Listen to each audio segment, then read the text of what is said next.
네, 안녕하십니까. 저는 방금 소개받은 상명대학교의 기재석 교수입니다. 제가 오늘 전해드릴 내용은 핵융합 에너지 가상 실험이라는 제목으로 말씀드리도록 하겠습니다. 이 제목을 보면은 굉장히 딱딱하고 어려울 것 같은데 실은 그 내용을 보면 굉장히 재미있고 흥미로운 내용이라는 걸 아실 수 있을 겁니다. 그러면 지금부터 저랑 같이 미래의 에너지, 꿈의 에너지인 핵융합 에너지를 어떻게 만들고 그거를 우리가 빠른 시간 안에 구현하기 위해서 가상 환경에서 그 실험을 어떻게 묘사하는지 라는 그런 내용을 가지고 저희들이 탐험을 시작해 보도록 하겠습니다.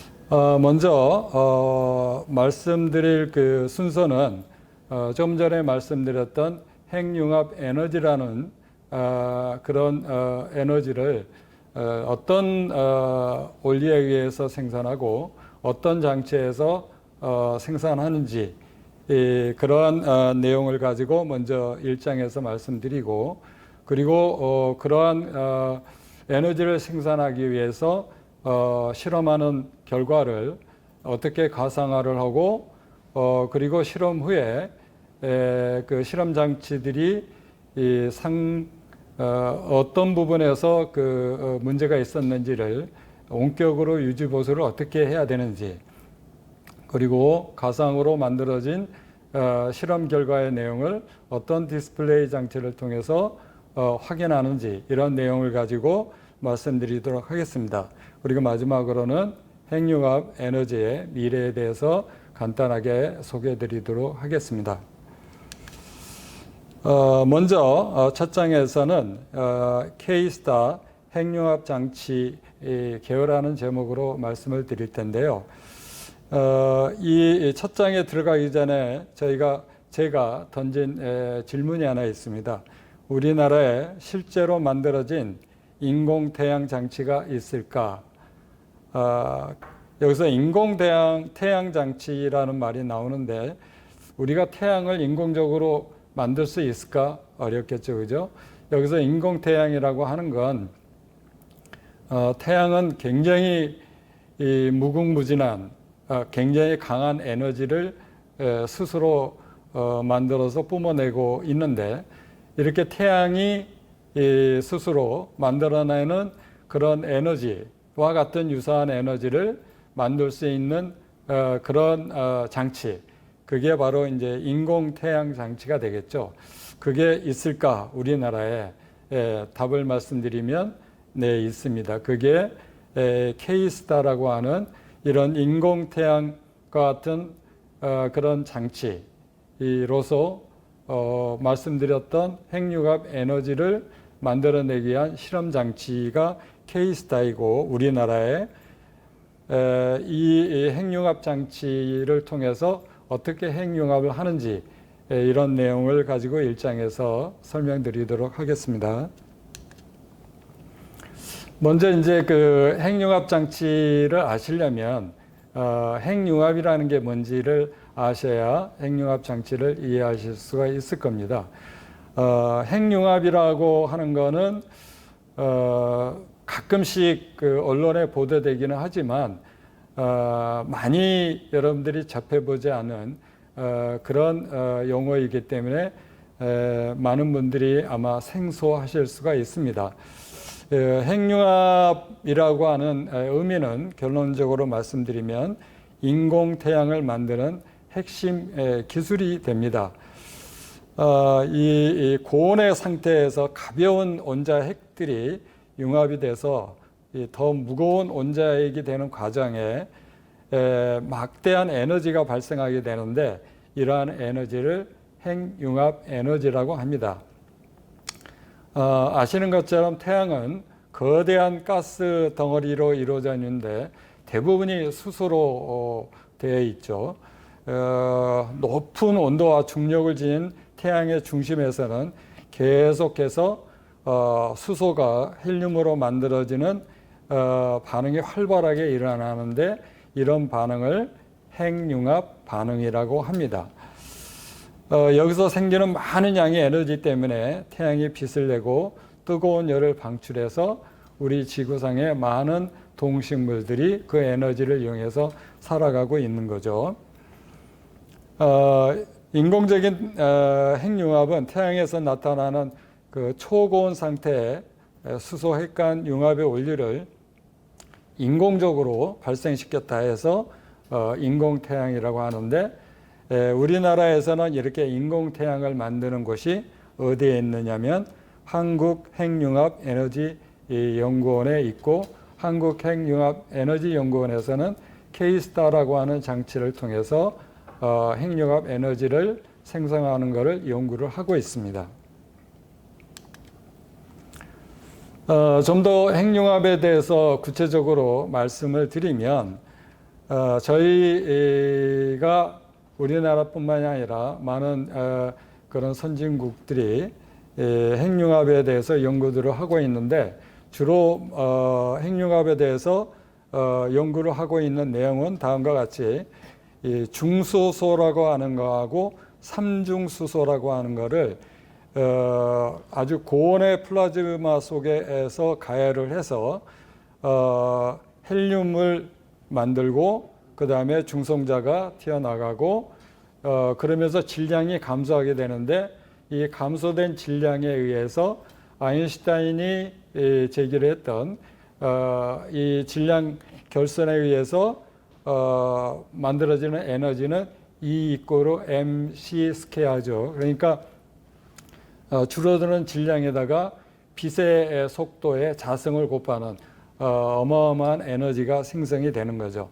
이러한 에너지를 가지고 원자력 발전소, 그러니까 핵융합 원자력 발전소를 만들어서 전기를 생산할 수도 있고, 무기를 만들면은 수소폭탄이 되는 거죠.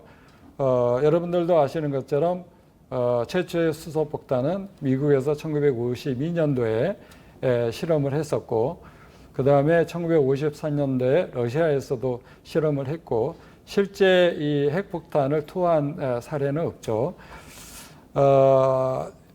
이제 이런 폭탄, 무기로서 제조도 될 수 있지만, 향후에 이 핵융합 에너지, 원자력 에너지를 우리가 사용하게 된다 그러면, 지금 여러분들이 많은 사람들이 걱정하고 있는 탄소에 의해서 지구가 온난화되고 기후변화가 이상기후 변화들이 발생되는 것을 막을 수 있는 그런 꿈의 에너지를 생산할 수가 있는 거죠. 핵융합에 대해서 간단히 설명을 드렸는데, 아까 이제 조금 전에 핵융합 원자력 발전소라고 해서 지금 현재 우리가 에너지를 생산하고 있는 원자력 발전소의 에너지하고 어떻게 차이가 날까 하는 부분에 대해서 궁금하실 것 같아서 그 차이점을 간단하게 말씀드리면, 현재 쓰이고 있는 원자력 발전소의 에너지는 이 자료의 오른쪽에 있는 내용처럼 핵 분열 과정을 통해서 에너지를 생성을 하는 겁니다. 그래서 높은 속도의 중성자를 투입을 시키면 원자로 내에, 그러면 우라늄과 같은 무거운 그런 방사성 물질이 쪼개지는 거죠. 쪼개지면서 결손이 되는 그런 질량에 의해서 에너지가 발생을 하는데, 이 핵분열을 통해서 에너지를 얻을 때 문제는 뭐냐면, 이 중성자의 속도를 제어를 못하면 원자력 발전소가 폭발을 하겠죠. 그러면 엄청난 방사선이 유출이 될 거고, 그 방사선 유출에 의해서 굉장히 넓은 지역에 있는 동식물들이 다 죽거나 유전자 변형이 일으키는 굉장히 처참한 그런 사고가 발생을 할 수가 있죠.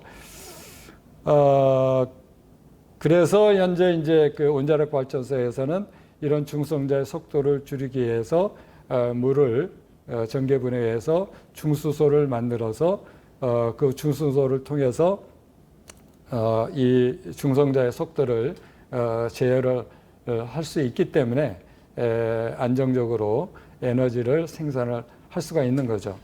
근데 핵융합은 굉장히 가벼운, 무거운 게 아니라 굉장히 가벼운, 지구상에서 아니면 우주에서 제일 가벼운 원소가 뭐냐면 수소죠. 근데 수소의 동위 원소 중에 보면 중수소가 있고 삼중수소가 있는데, 중수소는 원자 핵에 양성자 하나, 중성자 하나, 그리고 그 주변을 전자가 돌고 있죠. 그리고 삼중수소는 핵 안에 양성자, 양전하를 띤 양성자 하나, 그 다음에 전하가 없는 중성자 둘, 그리고 밖에 전자가 돌고 있죠. 이게 이제 수소와 같은 동위원소지만 주기율표에 1번에 해당이 되는 수소는 가장 가벼운 원소인데, 이 가장 가벼운 원소를 굉장히 고열의 플라즈마 상태에서 이놈을 충돌을 시킵니다. 충돌을 시켜서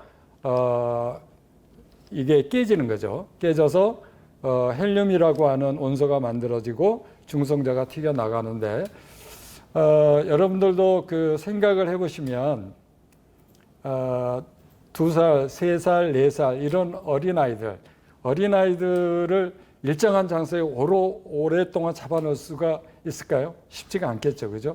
아이들 한 군데다 모아놓으면 금방 흩어지잖아요. 하지만 이제 어른들은 그 일정한 장소에 오래 있도록 하면 어른들은 그래도 잘 지키잖아요. 그런 것처럼 무거운 그런 원소를 깨뜨리는 거는 비교적 쉬운데, 이 가장 가벼운 이런 그 원소를 융합을 시켜서 이런 그 핵 반응이 일어나게, 그 핵융합이 일어나게 하는 그런 거는 굉장히 높은 열이 아니면은 사실 어렵습니다. 그래서 1억 도에 가까운 그런 온도로 가열을 해서 거기에서 핵융합이 일어나게끔 그렇게 하는 거죠. 근데 이제 핵융합은 핵 분열하고 틀리게 아까 말씀드렸던 것처럼 억지로 이렇게 융합을 시키기 때문에, 그 억지로 융합을 시키는 그런 에너지가 공급이 안 되면 더 이상 융합이 이루어지지가 않기 때문에 에너지가 발생을 안 하는 거죠. 그렇기 때문에 터질 염려가 없는 거죠. 그래서 실제 이제 핵융합에서 삼중수소가 방사선 물질이긴 하지만 12년 정도의 방광기를, 굉장히 짧은 방광기를 갖기도 하고, 방사선이 유출이 되더라도 방사선이 전달되는 거리가 한 6mm 정도밖에 안 되기 때문에 그 피해 정도가 굉장히 미약을 해서 실제 굉장히 안전하면서도 친환경적인 그런 에너지가 될 수가 있는 거죠. 이 핵융합 에너지가 소재가 됐던 그런 영화가 있죠. 아이언맨이라고 이제 잘 아실 텐데, 그 아이언맨의 그 슈트에서 나오는 막강한 그 에너지, 이가 어디서 나오냐면 아크 리액터라고 하는 데서 에너지가 만들어지는데, 이 아크 리액터가 바로 핵융합 에너지를 만드는 소형 핵융합로라고 생각하시면 됩니다. 그래서 아직 그런 기술이 개발이 된 건 아니지만 그런 그 핵융합이라고 하는 그런 개념을 가지고 소형 핵융합로가 만들어진다면 이런 게 될 것이다 라고 해서 적용을 한 거죠. 이제 앞단에서 플라즈마라는 말씀을 드렸어요. 초고온의 플라즈마 상태에서 핵융합을 한다라고 말씀을 드렸는데, 플라즈마는 고체도 아니고 기체도 아니고 액체도 아닌 제사의 물질 상태인데, 여기는 양전하를 띤 입자와 음전하를 띤 입자가 분리돼서 자유 상태로 있는 그런 기체 상태를 우리는 플라즈마 상태라고 하는 거죠. 플라즈마 상태는 이런 초고온 상태에서도 플라즈마 상태가 만들어질 수도 있지만, 그렇게 높지 않은 상태에서도 이 플라즈마를 만들 수가 있죠. 그런 한 예로 우리가 많이 쓰고 있는 형광등 같은 것도 이 플라즈마를 이용해서 형광 물질을 쏴서 빛을 내게 하는, 형광 물질에 부딪혀서 빛을 내게 하는 그러한 데 쓰이고 있고, 그 다음에 고온에서 고압에 전하를 띈 그런 사례가 이제 예를 들면은 번개라든지 이런 것도 이제 플라즈마의 사례가 될 수가 있겠죠. 핵융합 쪽에서는 이런 초고온의 1억 도의 이런 플라즈마를 만들어내는데 이 1억 도를 견딜 수 있는 용기가 있을까요? 다 녹아버리겠죠. 그래서 이 1억 도가 되는 플라즈마를 잘 가둘 수 있는 용기가 필요한데, 이 1억 도가 넘는 플라즈마인데 이 플라즈마는 전하를 띠고 있기 때문에 태양과 같은 경우는 그 굉장히 센 그런 중력에 의해서 가두고 있지만은 우리 지구상에서 인공태양을 만들 때는 전하를 띠고 있는 이 플라즈마를 가둘 수 있는 그런 유일한 방법은 바로 그 자기장이죠. 자기장. 그래서 그 초전도 자기장을 이용을 해가지고 자기장이 있으면 그 양성자나 플러스의 그 전하를 띈거나 그 다음에 마이너스의 전하를 띈 입자들이 이 자기장 밖으로 나갈 수가 없습니다. 벽에 부딪혀서 그 자기장을 따라서 돌게 그렇게 되어 있죠. 그래서 자기장을 통해서 이 플라즈마를 가두는 그런 그 장치를 우리는 이제 그 토카막이라고 하는데, 그런 장치를 이용을 해서 그 플라즈마를 통해서 핵융합을 하게 되는 거죠.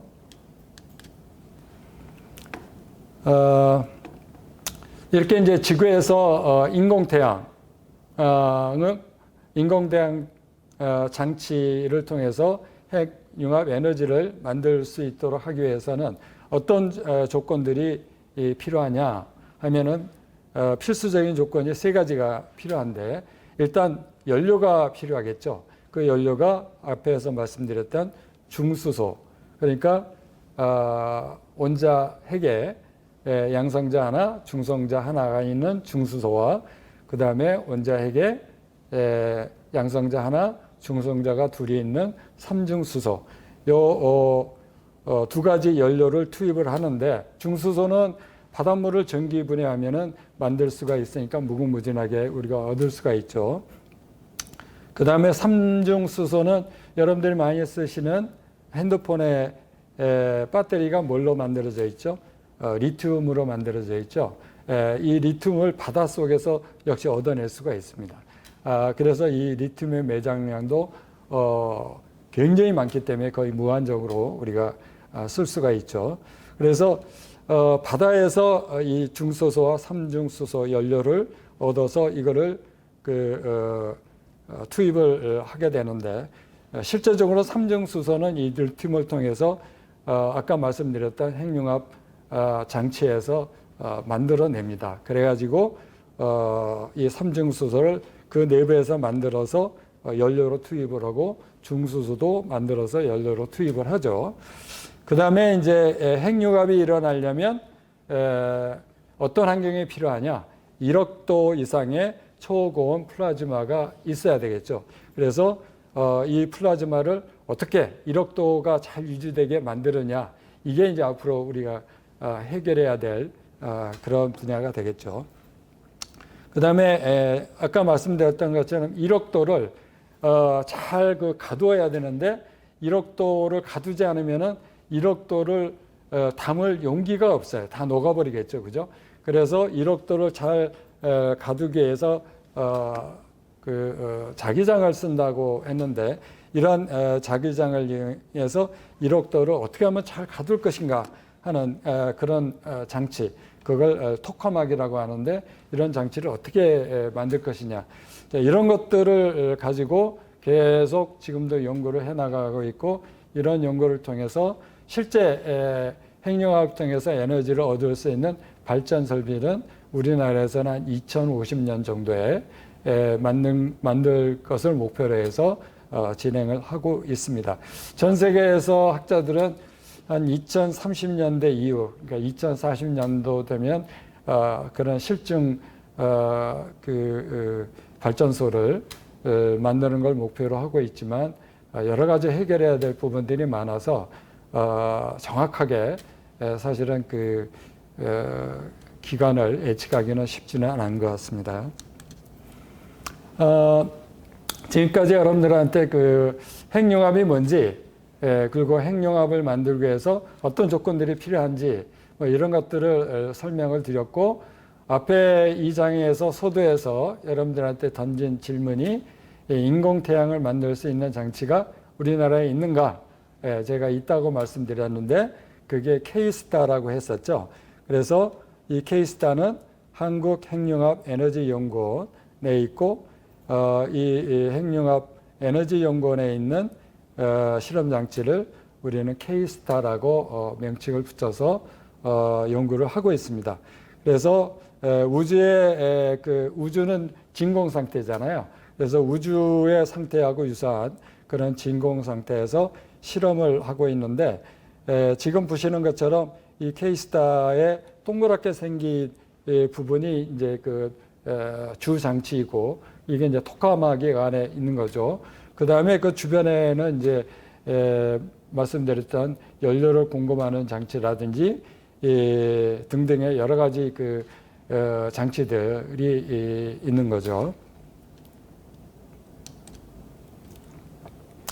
핵융합 장치의 구조를 이 그림을 통해서 말씀드리면, 조금 전에 이제 말씀드렸던 초고온의 플라즈마가 도넛 형태로 안에서 생성이 되고, 그 주변을 초전도 자석을 통해서 자기장을 만들어 내는데, 이 초전도 자석이라고 하면 어떤 의미냐면 전기가 저항이 있으면 열이 발생을 하죠. 그런데 초전도는 저항이 제로인 거죠. 그래서 저항이 제로이니까 전기가 흐르더라도 열이 발생을 하지 않는 거죠. 그래서 열이 발생을 하지 않고 전기가 흘러도 열이 발생하지 않게, 그래서 고압의 전기가 흘러도 열이 발생하지 않도록 하기 위해서 이 초전도 자석을 만들기 위해서는 그 안에 무수히 작은 가닥에 전선들이 있고, 그 안에 초저온 마이너스 268도 정도의 아주 초저온의 온도를 유지하기 위해서 헬륨가스를 안에다 집어넣어서 초전도가 될 수 있도록 만들고, 그래서 전류를 통해서 자장을 만드는 그러한 자석이 있고, 그리고 이제 연료 공급 장치가 있고, 그 다음에 플라즈마가 계속 고온을 유지할 수 있도록 가열하는 가열 장치가 있는 거죠. 그리고 그 가열된 열을 통해서 물을 끓여서 스팀을 만들어 가지고 전기를 발생을 하고, 그 발생된 전기를 가지고 전기를 생산하는 거가 전체적으로 이 핵융합 발전소의 모습이 되겠죠. 근데 현재는 전기 발생을 한다라든지 터빈을 발전해서 전기를 생산하는 그런 시설까지 붙이지는 않고, 현재는 이 초고온 플라즈마를 어떻게 만들고 얼마 오랫동안 유지할 것인가 하는 부분에 집중적으로 연구를 하고 있고, 우리나라는 K스타를 통해서 핵융합 에너지 연구소에서 작년 12월 달에 20조를 유지하는 거가 발표가 됐었죠. 저희가 이제 K스타를 만든 게 2007년도인데, 작년에 20조라는 거를 달성을 했는데 전 세계가 굉장히 깜짝 놀랐고, 이런 방식으로 해서 20조 동안 1억 도의 플라즈마를 유지시키는 거는 세계에서 가장 앞서가는 그런 결과를 저희가 만들어낸 거고, 우측 하단에 보면은 현재 K스타의 안에 토카막 그 모습이 보일 거예요. 도넛 형태로 이렇게 되어 있는데 거기에서 아래 우측에 보시면은 그 토카막의 우측에 보라색 같은 걸로 되어 있는데 이게 이제 실제 이제 플라즈마가 만들어지면 이게 뺑 둘러서 도넛 형태로 플라즈마가 만들어지는 거죠. 자, 두 번째 장에 대해서 말씀드리겠습니다. 이런 K-스타를 통해서 핵융합 실험을 계속 하고 있는데 이런 많은 반복된 실험을 통해서 우리가 아까 말씀드렸던 것처럼 1억 도의 플라즈마를 생성을 해서 얼마나 오랫동안 유지할 것인가, 그렇게 하기 위해서는 실험 조건들을 어떻게 유지를 해야 될 것인가, 이런 부분들을 실험을 통해서 계속 연구를 하고 있는데 실험한 결과를 현재는 2D 자료를 보면서 분석을 해서 다음 실험을 준비하고 이렇게 합니다. 그런데 이거를 마치 실험 현장, 실험의 결과들을 가상환경에서 3차원으로 그런 실험의 결과들을 볼 수 있다 그러면 문제점에 대해서 좀 더 빠른 캐치를 할 수가 있겠죠. 그렇게 됐을 경우에 10번의 실험을 할 거를 한두 번의 실험을 통해서 보다 더 빠르게 원하는 목표에 도달할 수가 있기 때문에 그러한 것들을 위해서 실험 현장을 실제 마치 들어가서 보는 것처럼 볼 수 있게 만드는 게 바로 핵융합 실험을 가상화하는 겁니다. 핵융합 실험 가상화에 대한 개념은 맨 좌측에 보시면 K-스타의 제어 컴퓨터가 있는데 이 제어 컴퓨터를 통해서 실험을 세팅을 하고 실험 조건들을 다 세팅한 다음에 실험을 하게 되는데 그 핵융합 실험은 크게 두 가지로 지금 하고 있습니다. 하나는 실제 K-스타 장치를 가지고 실험을 하는 게 있고 또 하나는 그 시뮬레이션 프로그램을 통해서 시뮬레이터를 통해서 모의 실험을 하는 거죠. 그래서 프로그램을 통해서 모의로 실험하는 방법, 그 다음에 실제 장치를 통해서 실험하는 방법, 이 두 가지 방법을 통해서 실험을 하는데 이 실험한 결과들이 데이터로 저장이 되고 그 저장된 데이터들을 저희는 이제 가상화를 하는데 가상화하기 위해서 K-스타를 전체를 다 그 가상 환경에서 구현을 하고 그 다음에 그 만들어진 그 장치 안에서 데이터들이 실험이 될 때 그 데이터들이 어떻게 이 실험 장치에서 움직이는지 이런 것들을 가상 환경에서 보여주는 거죠. 자, 이런 걸 통해 가지고 우리가 미래에 구축하려고 하는 그런 실증 핵융합 에너지를 생산하는 발전소, 그거를 저희는 K-데모라고 하는데 그 K-데모를 좀 더 빠른 시간 안에 우리가 원하는 목표에 도달하게 할 수 있도록 이러한 기술을 이용을 하는 거죠. 이렇게 가상화를 하는 주요 내용들은 보면은 플라즈마에 대한 운전을 가상으로 묘사도 하고 그 다음에 가열을 한다고 그랬는데 그런 가열 장치에 대한 것도 가상으로 묘사도 하고 그 다음에 자장으로 쌓는다고 했는데 그 자장으로 쌓는 거를 RMP 시뮬레이션 묘사를 통해서 가상으로 보여주는 거죠.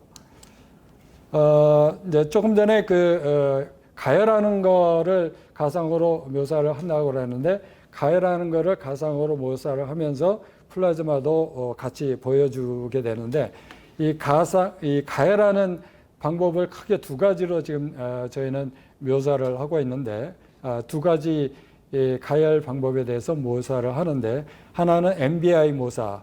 이 MBI라고 하는 거는 중성입자 주입 장치를 묘사를 하는데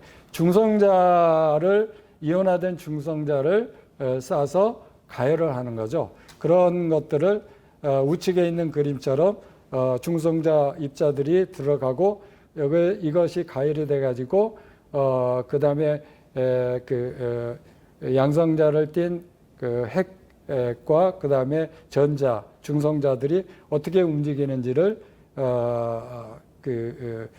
입자가 어떻게 움직이는지를 타임 시리하게 보여주고 위에서도 볼 수 있고 그다음에 이런 플라즈마를 단면을 잘라서도 볼 수 있게 하는 거죠. 그래서 플라즈마를 이렇게 단면으로 잘라서 중심부의 온도, 그다음에 중간, 그다음에 자장섭동 영양면에 대한 온도를 묘사를 하는데 이거는 2D 자료하고 같이 연동을 해서 볼 수 있게 묘사를 하는 거죠. 자장섭동이 뭔지는 조금 이따가 다시 설명을 드리도록 하겠습니다. 그 다음에 이제 ECH를 모사를 하는데 이 ECH는 전자공명가열장치인데 전자파는 여러분들이 아시죠? 그런 것처럼 전자를 이 안에 입자들이 이제 어떤 팔을 가지고 움직이는데 그 파와 같은 팔을 쏘게 되면 이게 2배, 3배로 그 에너지가 커지게 되죠. 그렇게 해서 가열을 하는 그런 장치가 바로 전자공명열 가열 장치인데 이것도 똑같이 마찬가지로 플라즈마의 상태를 실시간 타임 시리하게 보고 분석을 할 수 있게 하는 거죠. 그 다음에 이제 자장섭동을 아까 말씀드렸는데 이게 어떤 거냐면은 이 자장이 이제 플라즈마를 쏴고 있는데 이게 어떤 조건이 맞지 않으면 이 자장이 균일하지 않으면 우측 하단에 있는 것처럼 플라즈마가 깨져 나가게 됩니다.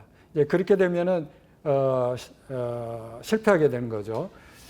그래서 이렇게 이 자장이 깨져 나가는 걸 갖다가 자장 섭동이라고 하는데 이 섭동이라고 하는 거는 어떤 평형 상태가 깨지는 그런 상태를 갖다가 이제 섭동이라고 이야기하죠.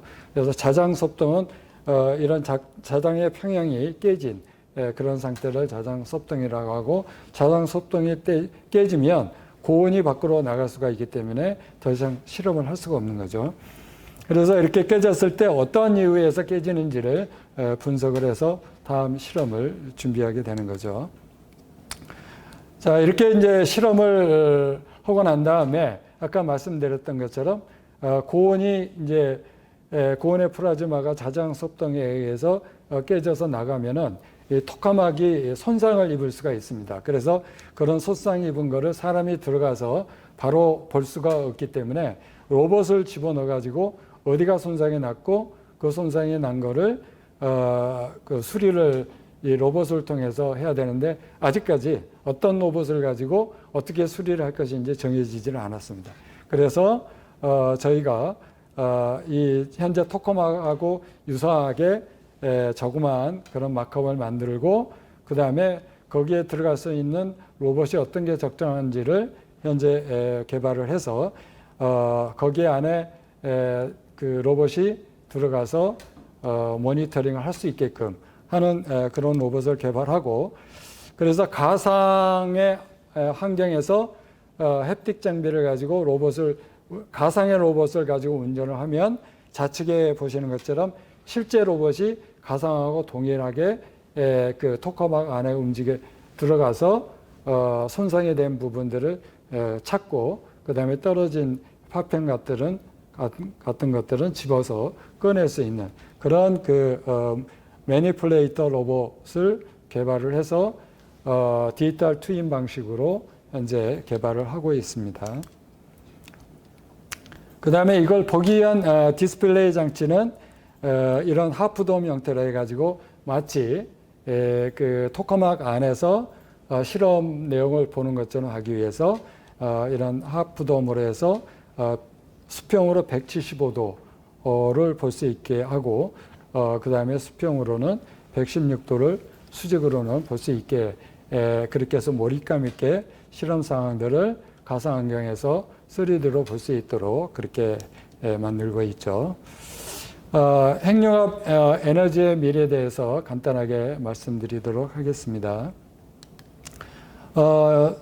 지금 이제 전 세계에서 특히 이제 유럽 연합, 독일, 일본, 미국, 한국, 중국, 인도, 프랑스 이런 나라들이 현재 자국의 그런 핵융합 장치들을 만들어 가지고 실험들을 하고 있죠. 말씀드렸던 것처럼 한국은 K-스타라고 하는 장치를 통해서 하고 있고, 그 다음에 이제 이렇게 이제 여러 나라들이 각기 하고 있지만, 이거는 전 세계 인류를 위한 에너지이기 때문에 같이 공동으로 투자해서 해야 된다라고 해서 7개 나라에서 투자해서 현재 연구하고 있는 거가 맨 좌측 하단에 있는 이터라고 하는 실험 시설은 있는데, 현재 요거는 현재 완성된 게 아니라 현재 만들어가고 있는, 현재 설계해서 만들어가고 있는 그런 단계에 있고요.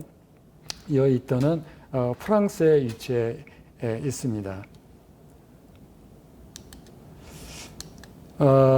조금 전에 이제 말씀드렸던 이터는 국제 핵융합 실험로인데, 이 국제 핵융합 실험로는 한국, 미국, 유럽, 러시아, 중국, 인도, 일본 이렇게 7개 나라에서 투자를 해가지고 하고 있고, 우리나라도 상당 부분 투자를 했기 때문에 이 연구 결과에 대한 지분이 있는 거고, 그 다음에 저희도 지금 현재 저희가 가상화하는 그런 연구도 이 이터에 적용을 해서 프랑스에서 이터를 개발하는데, 그 다음에 이터를 운영하는데 저희도 참여해서 하기 위해서 이제 준비를 하고 있죠.